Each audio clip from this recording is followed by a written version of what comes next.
Janata Dal United में नगर परिषद अध्यक्ष इंद्रदेव पासवान हुए शामिल। प्रदेश अध्यक्ष उमेश कुशवाहा सहित अन्य दिग्गज नेता रहे मौजूद। किशनगंज नगर परिषद अध्यक्ष इंद्रदेव पासवान ने बुधवार को जनता दल यूनाइटेड का विधिवत दामन थाम लिया। मालूम हो कि शहर के सम्राट अशोक भवन में जनता दल यूनाइटेड के द्वारा आयोजित भव्य समारोह में उन्होंने जेडीयू की सदस्यता ग्रहण की।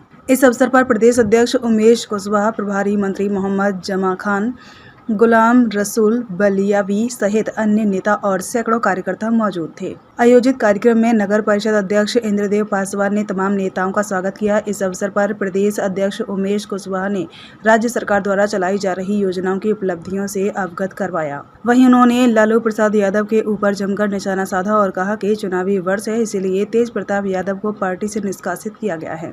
उन्होंने कहा कि आज संवेदना और नैतिकता की बात कर रहे हैं, लेकिन उस समय कहाँ थे जब ऐश्वर्या को घर से निकाला गया था। वहीं उन्होंने प्रधानमंत्री नरेंद्र मोदी के बिहार आगमन पर कहा कि मोदी जी बिहार को बड़ी सौगात देने वाले हैं। इस अवसर पर नगर परिषद अध्यक्ष इंद्रदेव पासवान ने कहा कि जनता दल यूनाइटेड के सिपाही के रूप में बहाल हुए हैं और पार्टी का झंडा बुलंद करने के लिए अपने शरीर के खून का एक एक कतरा बहाने के लिए तैयार हैं। इस अवसर पर पूर्व मंत्री नौशाद आलम, प्रहलाद सरकार, बुलंद अख्तर हाशमी, सुशांत गोप, फैसल अहमद, हरिराम अग्रवाल, कमाल अंजुम, बंटी सिन्हा सहित सैकड़ों लोग मौजूद थे। प्रधानमंत्री नरेंद्र मोदी जी का दौरा है,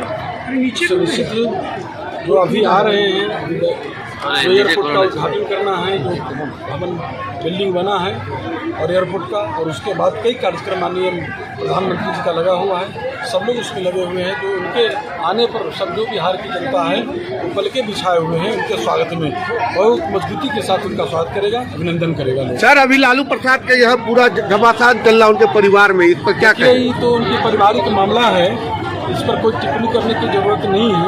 लेकिन जब आपने पूछ दिया है तो आज जब वो संवेदना व्यक्त कर रहे हैं, आज जब अपने नैतिकता की बात कर रहे हैं, वह समय का उस समय नहीं था नैतिकता, जब अपने परिवार के ही बहू को घर से बाहर निकाल दिए, उस समय उनकी नैतिकता कहाँ गई, उस समय उनकी संवेदना कहाँ चली गई। तो ये चुनावी वर्ष है, इसी चुनावी वर्ष के लिए उन्होंने फरमान जारी किया है, ऐसा कुछ नहीं है। सर, मोदी जी में जदयू नेता बाहर निकाल देते हैं। माई बहन योजना जो है वो क्या सेवा करेंगे? जो 15 यार इतना बड़का लोग वैसे नीचे मत करो, की भी उपलब्धि कोई 15 काम किए हों, जिनका इतिहास खगोल परिवार से शुरू होता है, परिवार में खत्म हो जाता है, वो भला समाज और राज्य का क्या सेवा करेंगे? क्या मानते हैं? बहू को जो है सम्मान नहीं दिला पाए, दूसरे को सम्मान दिला पाएंगे? बहू को घर से निकालना, बात करना, तो ये देखिए ना, जो एक महिला को मानित करने का काम किए, जो कलंक माथे पर लगा तो मिटने वाला नहीं।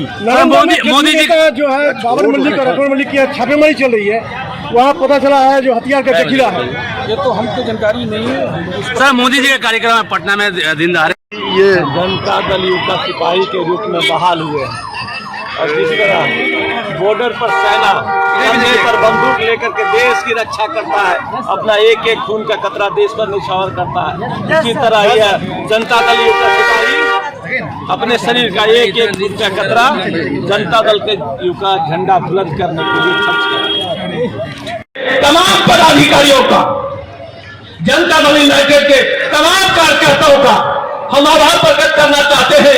किशनगंज के कोने कोने से, शहर के कोने कोने से आई हमारी बहनें, हमारी माताएं, जो 2022 के चुनाव में नीतीश कुमार जी का सपना साकार करने के लिए इस दलित का बेटा को नगर परिषद की कुर्सी पर सुशोभित किया। इसलिए हम आपका आभार प्रकट करना चाहते हैं और आपसे कहना चाहते हैं, हरिवंश राय जी का वो कविता जरूर आप लोग याद रखिए, जो बचपन में मैंने पढ़ा है। घर प्याले खिल जाते हैं, घर प्याले खिल जाते हैं, मिट्टी में मिल जाते हैं, बोलो मधुबन कब शौक मनाता है, मधुबन कब शौक मनाता है। यह आपको याद रखनी चाहिए। जो वर्तमान परिस्थिति किशनगंज जनता दल की है, इसमें हरिवंश राय साहब की यह कविता अक्षरशः सही साबित होता है और आपने यह साबित कर दिया। इसलिए हम आपका फिर से आभार प्रकट करना चाहते हैं। आपने यह साबित कर दिया कि घर प्याले खिल जाते हैं, मिट्टी में मिल जाते हैं, बोलो मधुबन कब शोक मनाता है। इसलिए आपका फिर दिल से हम आभार प्रकट करना चाहते हैं, धन्यवाद प्रकट करना चाहते हैं। और आपको कहना चाहते हैं, नीतीश कुमार जी का जो सपना था, जो विकसित बिहार हो, बिहारियों के माथे पर 20 साल पहले कलंक का दाग लगा हुआ था। हम किसी प्रदेश में जाते थे जो विकास के लिए हम तरसते थे, हमारी जो शैक्षणिक व्यवस्था थी, हमारी जो लॉ एंड ऑर्डर थी, हमारी जो सड़कें थी, पुल पुलिया था, बिजली था, इस वजह से पिछड़ने के कारण हम प्रदेशों में नहीं कह पाते थे हम बिहारी हैं। लेकिन 20 सालों में नीतीश जी ने खून पसीना बहा करके बिहार पर स्लाइड बना दिया कि हम कहीं भी जाते हैं देश के पैमाने पर तो सीना चौड़ा करके कहते हैं हम बिहारी हैं और एक बिहारी 100 प्रभारी है। बिजली रानी कब जाती थी पता नहीं लगता था, शाम में जाती थी तो सुबह आती थी और सुबह जाती थी तो अब आती थी।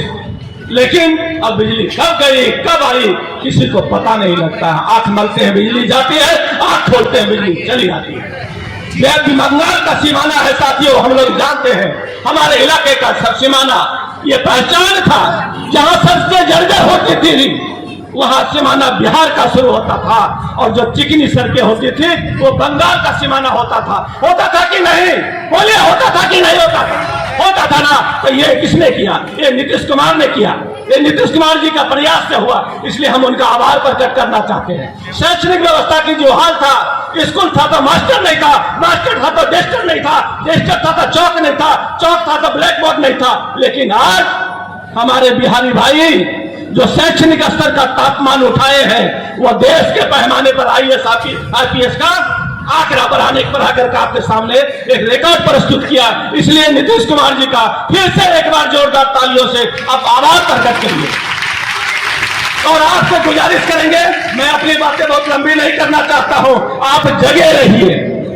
बाबा साहब डॉक्टर भीमराव अम्बेडकर कहते थे जिस समाज का राजा होता है, जिस समाज का राजा होता है वो समाज ताजा होता है। इसलिए आप पिछड़े समाज के, कमजोर समाज के लोग हो और ये महिलाएं माता बहनें, हम पुरुषों को आज के कार्यक्रम में क्षमा चाहेंगे, दावत बहुत कम दिया था, जो साथी थे उन्हीं को दिया था। माता बहनों को इसलिए मैंने बुलाया कि माताओं के बदौलत हमारा परिवार चलता है और माताओं के बदौलत हमारा बिहार चलता है, बिहार चलता है, बिहार चलता है। इसी उम्मीद के साथ जय भीम, जय भारत।